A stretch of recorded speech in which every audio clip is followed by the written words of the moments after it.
In today's video, I'm going to teach you how to add IP proxy in AdsPower. To get started, open AdsPower and head into the profile settings.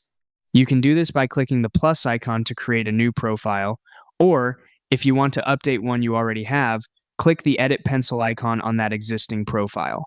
Once you're inside the profile settings, scroll down until you find the proxy information section. This is where all of your proxy connection details will be entered. In the proxy type drop-down menu, choose the protocol that matches your proxy service, such as HTTP, HTTPS, SOX5, or SSH. It's important to select the correct type here, because the connection won't work properly if the protocol doesn't match your provider's setup. Next, fill in the connection details. In the proxy host, or IP address field, enter the server address provided by your proxy service. Then, in the proxy port field, type in the port number exactly as given.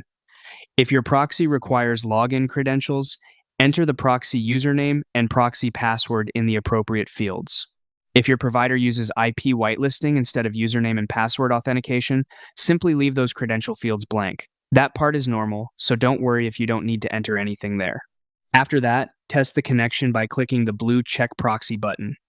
AdsPower will run a quick diagnostic to confirm whether the proxy is working. You'll want to see a green success message along with the detected country, region, and city.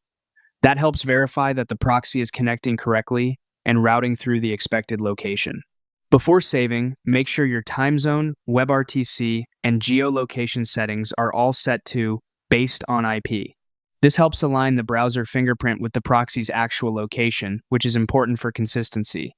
Once everything looks correct, click OK at the bottom of the screen to save your proxy setup.